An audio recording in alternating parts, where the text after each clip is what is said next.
La première question pour Olivier Le Foll, iTélé. Bonjour Nabil.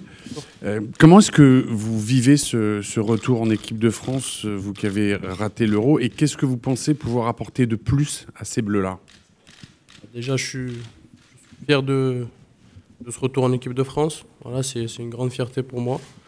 Maintenant, je vais essayer de donner le meilleur de moi-même et voilà, essayer d'apporter le plus à cette équipe de France.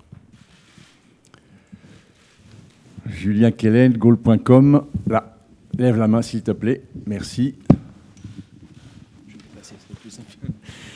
Bonjour Nabil. Est-ce que vous avez déjà discuté un peu avec Didier Deschamps, savoir ce qu'il attend un peu de vous, et est-ce que vous avez conscience d'avoir un profil particulier pour lui? Oui, il m'a déjà dit que j'avais un profil un peu spécial. Après, j'ai pas encore parlé avec lui. Maintenant, on verra après les entraînements ce que ça va donner et pour ce week-end. Europe 1, Cyril de la Morinerie. Bonjour Nabil, je suis au fond. Bravo pour votre retour déjà. Et je voulais savoir comment vous avez vécu cette année. Vous étiez blessé, vous êtes revenu, mais loin de cette équipe de France, vous qui espériez tant être à l'Euro de foot en juin dernier. C'était un peu compliqué. Voilà, après cette blessure, il y a beaucoup de moments difficiles. Maintenant, voilà, faut être costaud mentalement. C'est ce que j'ai essayé de faire, de bien me soigner, de faire une bonne rééducation. Voilà, maintenant c'est de l'histoire ancienne et il faut penser au futur. Interinfo, Sébastien Hazard. Bonjour Nabil. Au-delà de l'aspect du poste, du profil particulier que vous représentez pour Didier Deschamps, est-ce que vous avez le sentiment d'avoir un lien particulier avec lui parce qu'il a été important pour votre venue en équipe de France? Il a été très important. Voilà, je parle beaucoup avec lui. Il me conseille beaucoup aussi. Voilà, j'ai sa confiance. Maintenant, à moi de tout faire sur le terrain pour lui rendre la confiance au mieux possible. L'équipe Pierre Niguet. Nabil, bonjour. Tout le monde nous dit que tu as un profil particulier, que ce soit Didier Deschamps, même les autres entraîneurs, même ton entraîneur à Lyon. C'est quoi le style particulier de Nabil Fekir? Comment tu définirais ton propre style de jeu? Au style de jeu, moi, je me considère comme un joueur de percussion. Voilà, j'aime ça. Après, moi, quand je suis sur le terrain, je donne le meilleur de moi-même. Je me mets au diapason pour l'équipe. Emery Ten, l'équipe. Bonjour Nabil. Durant ton absence, Antoine Griezmann s'est affirmé un petit peu comme le leader de l'attaque des Bleus. Est-ce que tu penses que vous êtes compatibles? Vous pouvez jouer tous les deux en pointe. Est-ce que ça te fait saliver aussi de jouer avec lui ou pas? Oui, c'est sûr. Après ça, c'est pas moi qui décide, c'est le sélectionneur. Mais c'est vrai qu'Antoine, c'est un joueur, un très très grand joueur. Il l'a démontré encore durant cet Euro. Et avec son bon début de saison, maintenant, voilà, c'est le sélectionneur qui décide les joueurs qu'il met sur le terrain. Oui, c'est 20 minutes, je crois. Nabil. Thomas Sinicki, bonjour, Sports.fr. Tu as un statut si particulier qu'on a le sentiment qu'après un an d'absence, tu pourrais déjà être titulaire. Cette équipe de France, on se demande vraiment si tu es titulaire ou remplaçant dans l'esprit de Didier Deschamps. Est-ce que tu as conscience de ça? Toi, tu te verrais comment? Il y a clairement aussi une place à prendre effectivement aux côtés de Griezmann dans le nouveau 4-4-2. Qu'est-ce que tu en dis de tout ça? Oui, il y a une place à prendre. Après, il ne faut pas oublier qu'il y a beaucoup de bons joueurs dans cette équipe. Voilà, et ils ont démontré qu'ils avaient beaucoup de potentiel pendant l'Euro. Maintenant, à moi de me donner à 100% pour essayer de gagner ma place.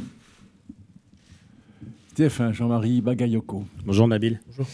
Comment se passe l'intégration, la première convocation d'Aymeric Laporte? Comment il se sent dans le groupe et qu'est-ce qu'il a chanté?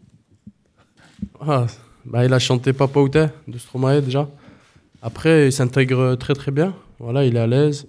Il parle un peu avec tout le monde, donc c'est bien. D'autres questions pour Nabil? Oui, alors, tout en haut, Alexandre Carré. Bonjour Nabil. Est-ce que vous pouvez nous dire un mot sur Presnel Kimpembe? Est-ce que vous êtes surpris par son ascension à vitesse grand V? Non, je ne suis pas surpris. J'ai joué contre lui durant le Trophée des Champions. Voilà, c'est un très bon défenseur. Je pense que c'est l'avenir de l'équipe de France. Maintenant, à lui de montrer à tout le monde et aux sélectionneurs qu'il est capable de jouer dans cette équipe. Le Parisien Christophe Bérard. Bonjour Nabil. Alors en France, quand on dit France-Bulgarie, bon, ça t'évoque pas grand-chose. C'est France-Bulgarie 93. Est-ce qu'on t'en a parlé? Est-ce qu'à Lyon, les gens t'ont évoqué ce traumatisme que ça a pu représenter? Est-ce qu'on t'en a parlé tout bêtement de ce match? Non, pas du tout. Pas du tout.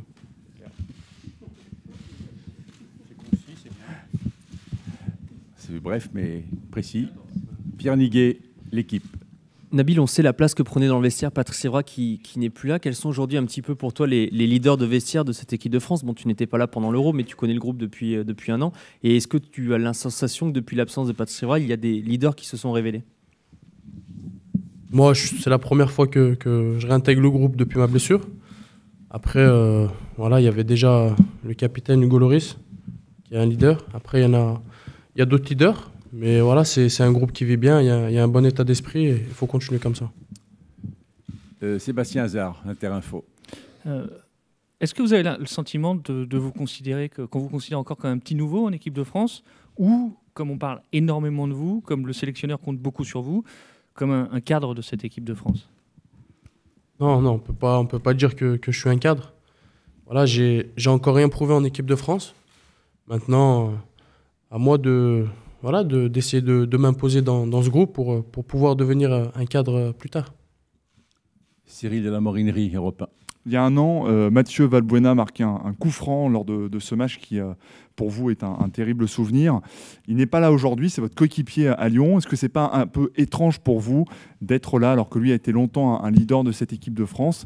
Et en même temps, je voudrais vous demander, pour prolonger cette question, est-ce que vous avez...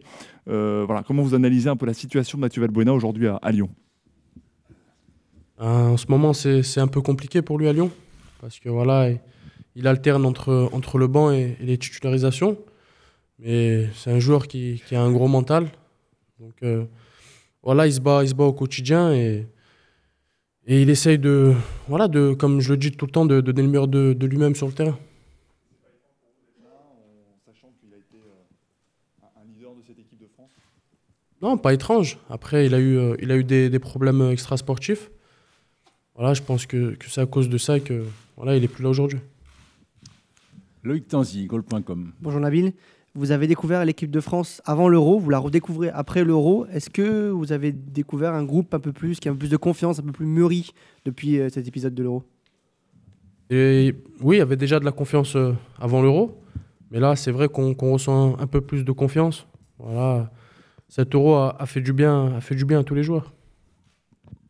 Emery Ten, l'équipe. Oui, Nabil, ça te concerne l'idée d'élargir un petit peu le mondial à 46 ou 48. Je voulais savoir ce que tu en pensais, si tu trouvais que c'était une bonne idée. Je n'étais pas au courant. Après, c'est bien d'avoir des équipes en plus. Voilà. Ouest France, Pierre-Yves Ansker. Oui, bonjour Nabil. Vous avez 5 sélections, je crois, en équipe de France. La 5e, on la connaît.